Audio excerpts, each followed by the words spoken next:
اردو ترجمہ سورہ لقمان۔ پناہ مانگتا ہوں میں اللہ کی شیطان مردود سے۔ شروع اللہ کے نام سے جو بڑا مہربان نہایت رحم والا ہے۔ الف لام میم، یہ حکمت کی بھری ہوئی کتاب کی آیتیں ہیں، نیکوکاروں کے لیے ہدایت اور رحمت، جو نماز کی پابندی کرتے اور زکوٰۃ دیتے اور آخرت کا یقین رکھتے ہیں، یہی اپنے پروردگار کی طرف سے ہدایت پر ہیں اور یہی نجات پانے والے ہیں۔ اور لوگوں میں بعض ایسا ہے جو بیہودہ حکایتیں خریدتا ہے تاکہ لوگوں کو بے سمجھے خدا کے رستے سے گمراہ کرے اور اس سے استہزاء کرے۔ یہی لوگ ہیں جن کو ذلیل کرنے والا عذاب ہوگا، اور جب اس کو ہماری آیتیں سنائی جاتی ہیں تو اکڑ کر منہ پھیر لیتا ہے، گویا ان کو سنا ہی نہیں۔ جیسے ان کے کانوں میں سکل ہے تو اس کو درد دینے والے عذاب کی خوشخبری سنا دو۔ جو لوگ ایمان لائے اور نیک کام کرتے رہے ان کے لیے نعمت کے باغ ہیں، ہمیشہ ان میں رہیں گے۔ خدا کا وعدہ سچا ہے اور وہ غالب حکمت والا ہے۔ اسی نے آسمانوں کو ستونوں کے بغیر پیدا کیا جیسا کہ تم دیکھتے ہو، اور زمین پر پہاڑ بنا کر رکھ دیے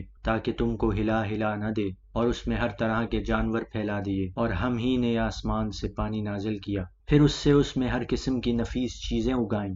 یہ تو خدا کی پیدائش ہے، تو مجھے دکھاؤ کہ خدا کے سوا جو لوگ ہیں انہوں نے کیا پیدا کیا ہے۔ حقیقت یہ ہے کہ یہ ظالم سری گمراہی میں ہے۔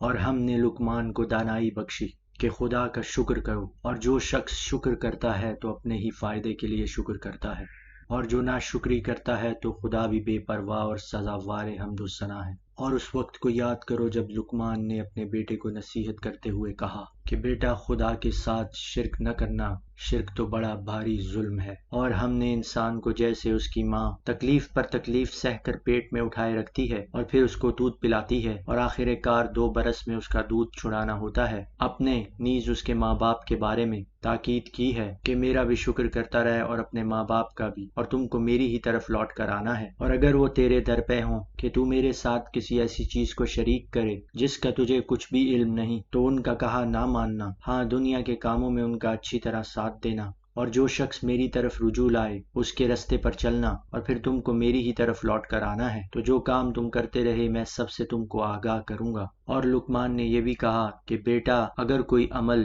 بالفرض رائی کے دانے کے برابر بھی چھوٹا ہو، اور ہو بھی کسی پتھر کے اندر، یا آسمانوں میں مخفی ہو یا زمین میں، خدا اس کو قیامت کے دن لا موجود کرے گا۔ کچھ شک نہیں کہ خدا باریک بین اور خبردار ہے۔ بیٹا، نماز کی پابندی کرنا اور لوگوں کو اچھے کاموں کو کرنے کا امر اور بری باتوں سے منع کرتے رہنا، اور جو مصیبت تجھ پر واقع ہو اس پر صبر کرنا، بے شک یہ بڑی ہمت کے کام ہے۔ اور از راہ غرور لوگوں سے گال نہ پھلانا، اور نہ زمین پر اکڑ کر چلنا۔ خدا کسی اترانے والے خود پسند کو پسند نہیں کرتا۔ اور اپنی چال میں اعتدال کیے رکھنا، اور بولتے وقت آواز نیچی رکھنا، کیونکہ اونچی آواز گدھوں کی سی ہے، اور کچھ شک نہیں کہ سب سے بری آواز گدھوں کی ہے۔ کیا تم نے نہیں دیکھا کہ جو کچھ آسمانوں میں ہے اور جو کچھ زمین میں ہے، سب کو خدا نے تمہارے قابو میں کر دیا ہے، اور تم پر اپنی ظاہری اور باطنی نعمتیں پوری کر دی ہیں۔ اور بعض لوگ ایسے ہیں کہ خدا کے بارے میں جھگڑتے ہیں، نہ علم رکھتے ہیں اور نہ ہدایت اور نہ کتاب روشن۔ اور جب ان سے کہا جاتا ہے کہ جو کتاب خدا نے نازل فرمائی ہے اس کی پیروی کرو، تو کہتے ہیں کہ ہم تو اسی کی پیروی کریں گے جس پر اپنے باپ دادا کو پایا، بھلا اگرچہ ان کو شیطان دوزخ کے عذاب کی طرف بلاتا ہو تب بھی۔ اور جو شخص اپنے آپ کو خدا کا فرما بردار کر دے اور نیکوکار بھی ہو، تو اس نے مضبوط دستاویز ہاتھ میں لے لی، اور سب کاموں کا انجام خدا ہی کی طرف ہے۔ اور جو کفر کرے تو اس کا کفر تمہیں غمناک نہ کر دے، ان کو ہماری طرف لوٹ کر آنا ہے، پھر جو کام وہ کیا کرتے تھے ہم ان کو جتا دیں گے۔ بے شک خدا دلوں کی باتوں سے واقف ہے۔ ہم ان کو تھوڑا سا فائدہ پہنچائیں گے، پھر عذاب شدید کی طرف مجبور کر کے لے جائیں گے۔ اور اگر تم ان سے پوچھو کہ آسمانوں اور زمین کو کس نے پیدا کیا، تو بول اٹھیں گے کہ خدا نے۔ کہہ دو کہ خدا کا شکر ہے، مگر ان میں اکثر سمجھ نہیں رکھتے۔ جو کچھ آسمانوں اور زمین میں ہے سب خدا ہی کا ہے، بے شک خدا بے پرواہ اور سزاوار حمد و ثنا ہے۔ اور اگر یوں ہو کہ زمین میں جتنے درخت ہیں سب کے سب قلم ہوں، اور سمندر کا تمام پانی سیاہی ہو، اور اس کے بعد 7 سمندر اور سیاہی ہو جائیں، تو خدا کی باتیں یعنی اس کی صفتیں ختم نہ ہوں۔ بے شک خدا غالب حکمت والا ہے۔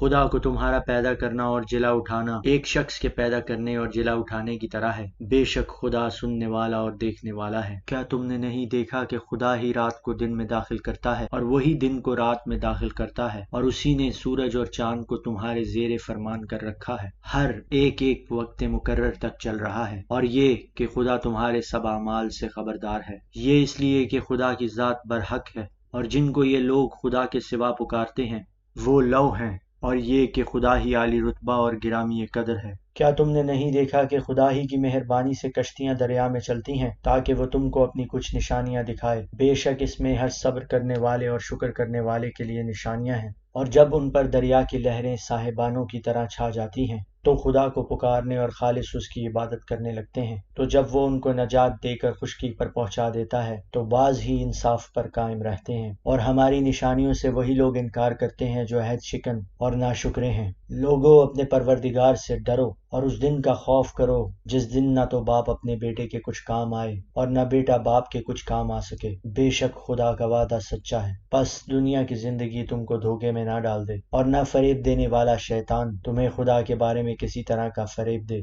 خدا ہی کو قیامت کا علم ہے اور وہی میں برساتا ہے اور وہی حاملہ کے پیٹ کی چیزوں کو جانتا ہے کہ نر ہے یا مادہ، اور کوئی شخص نہیں جانتا کہ وہ کل کیا کام کرے گا، اور کوئی متنفس نہیں جانتا کہ کس سرزمین میں اسے موت آئے گی۔ بے شک خدا ہی جاننے والا اور خبردار ہے۔